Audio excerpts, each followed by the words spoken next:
Alhamdulillah, innal hamdalillah nahmaduhu wa nasta'inuhu wa nastaghfiruh wa natawakkalu ilaihi wa nu'minu bihi wa na'udzu billahi min syururi anfusina wa min sayyiati a'malina may yahdihillahu fala mudilla lahu wa may yudlil fala hadiya lahu subhanaka la ilma lana illa ma 'allamtana innaka antal alimul hakim la haula wala quwwata illa billahil aliyyil azim. Allahumma salli ala sayyidina Muhammadin wa ala alihi wa sahbihi ajma'in, amma ba'd. Fa ya ayuhan nas, usikum wa iyaya bitaqwallah. Ittaqullah haqqa tuqatih wa la tamutunna illa wa antum muslimun. Hadratul mukarramin ahbabana fillah, sidang Jumat rahimakumullah. Alhamdulillah, syukur kepada Allah Subhanahu wa taala atas limpahan nikmat, karunia, taufik, hidayah, inayah yang diberikan kepada kita, sehingga pada kesempatan kali ini Allah Subhanahu wa taala perkenankan kita dalam rangka menjalankan salah satu daripada perintahnya. Mudah-mudahan harapan yang besar kepada Allah Subhanahu wa taala, rangkaian ibadah yang kita lakukan daripada awal sampai akhir nantinya diterima oleh Allah Subhanahu wa taala.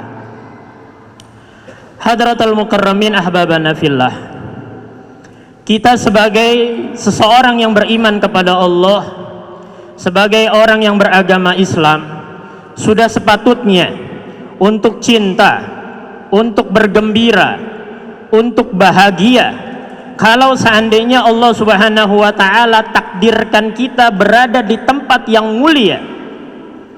Ketika Allah Subhanahu wa taala takdirkan kita ke tempat yang paling mulia di permukaan bumi ini, yaitu rumahnya Allah Subhanahu wa taala, masjid, maka kita ini sangat-sangat harus untuk bergembira. Kenapa? Karena dengan Allah Subhanahu wa taala tetapkan kita di sini, secara tidak langsung nantinya akan mendapatkan kecintaan daripada Allah Subhanahu wa taala. Kalau seandainya kita ingin mendapatkan cintanya Allah, maka cintai apa yang dicintai oleh Allah Subhanahu wa taala. Sebagaimana Nabi sallallahu alaihi wasallam sabdakan, ahabbul biladi ilallahi masajiduha wa abghadul biladi ilallahi aswaquha. Yang paling dicintai oleh Allah Subhanahu wa taala dari suatu negeri, dari suatu tempat itu adalah masjid-masjidnya, dan tempat yang paling dibenci oleh Allah Subhanahu wa taala di suatu negeri itu adalah pasar-pasarnya. Maknanya apa? Suatu negeri, suatu daerah akan mendapatkan kecintaan daripada Allah Subhanahu wa taala kalau di dalamnya ada masjid, kalau di dalamnya ada sesuatu yang dicintai oleh Allah Subhanahu wa taala. Maka kalau seandainya masjid itu tertanam di dalam hati kita, masjid itu menjadi sebuah kerinduan yang kita rindukan, maka itu nantinya akan mendatangkan kecintaan daripada Allah Subhanahu wa taala.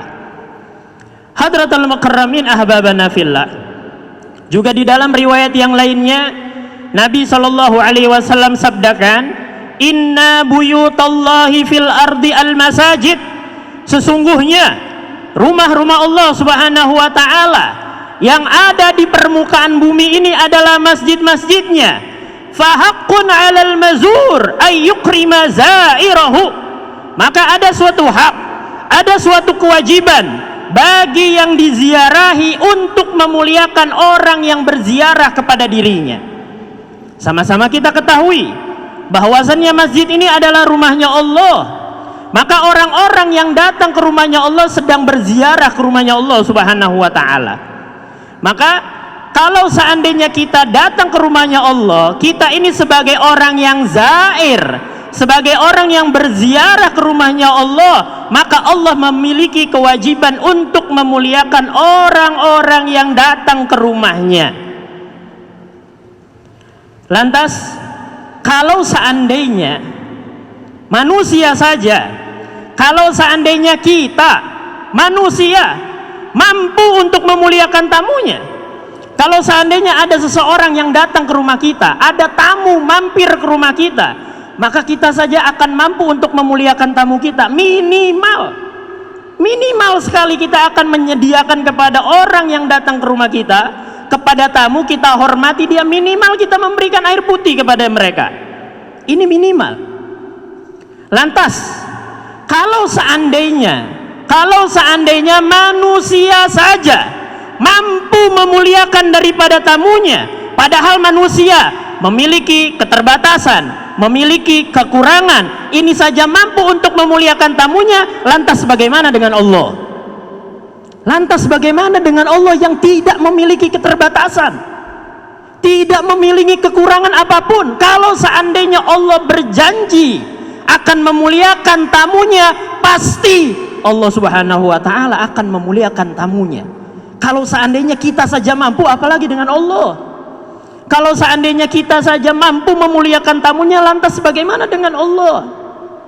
Ahbabana fillah, kalau seandainya kita ingin kaitkan dengan fenomena beberapa tahun sebelum ini, COVID-19, harusnya tidak ada tempat di permukaan bumi ini yang paling aman selain daripada rumahnya Allah Subhanahu wa ta'ala, selain daripada masjid. Kenapa? Kalau seandainya Allah berjanji memiliki kewajiban untuk memuliakan tamunya, apakah Allah akan memberikan kepada tetamunya ini COVID-19, COVID-19? Apakah Allah akan hinakan mereka? Padahal makhluk saja mampu memuliakan tamunya. Allah lebih sangat mampu untuk memuliakan daripada tamunya. Tapi ahbabana fillah, kembali semuanya ini kembali kepada keyakinan. Dikisahkan Hajjaj ibn Yusuf As-Saqafi, beliau ini seorang gubernur penguasa Hijaz di zaman kekhalifahan Bani Umayyah. Ini terkenal orang yang luar biasa, zalim luar biasa. Ribuan orang dibunuh sama dia. Hajjaj ibn Yusuf As-Saqafi. Ribuan orang dibunuh. Jangankan orang biasa, sahabat dibunuh sama dia. Sayyidina Abdullah bin Zubair radhiyallahu an, ini terbunuh atas serangan daripada pasukannya Hajjaj ibn Yusuf As-Saqafi. Bukan sampai situ kezalimannya, bahkan Masjidil Haram, tempat yang paling mulia, di dalamnya ada Ka'bah, menjadi kiblat kita, itu diserang sama pasukannya Hajjaj ibn Yusuf As-Saqafi dengan manjanik, dengan bom pada saat itu, lemparan batu besar luar biasa, sampai ada sedikit daripada bangunan Ka'bah yang hancur. Hajjaj ibn Yusuf As-Saqafi zalim luar biasa. Tidak ada daripada kita yang berani menghancurkan masjid. Ini Hajjaj ibn Yusuf As-Saqafi bukan hanya masjid yang berani ia serang, Ka'bah dia berani serang. Kurang zalim apa Hajjaj? Suatu ketika tertangkap Bughat, pemberontak yang tidak setuju dengan pendapat pemerintah pada saat itu.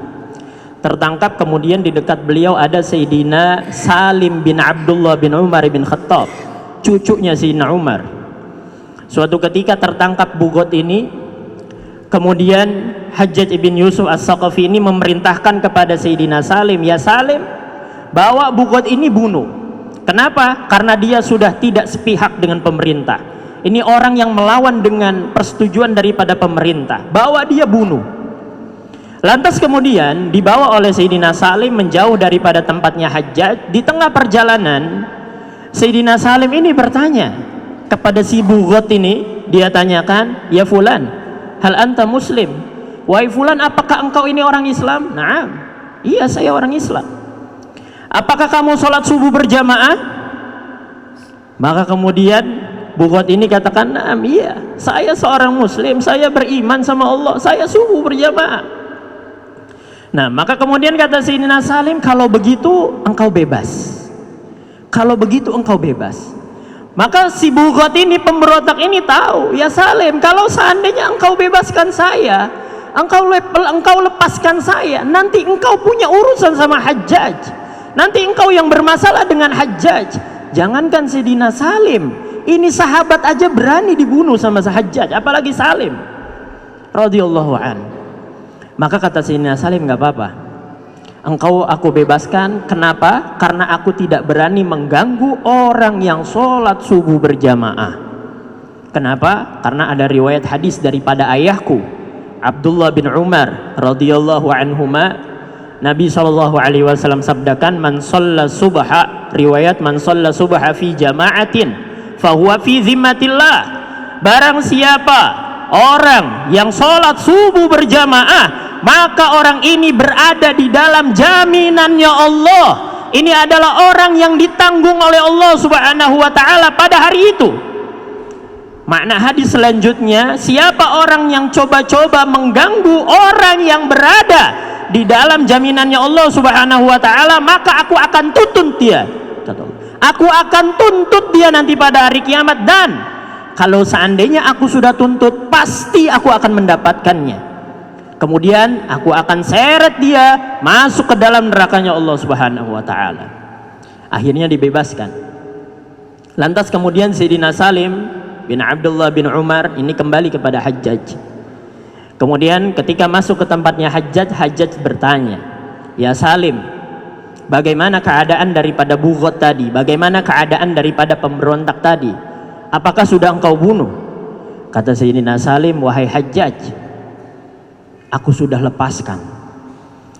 Maka ketika mendengar hal yang seperti ini, marah Hajjaj luar biasa. Bagaimana mungkin kau lepaskan? Ini pemberontak, ini orang yang tidak setuju dengan pemerintah, kenapa engkau lepaskan?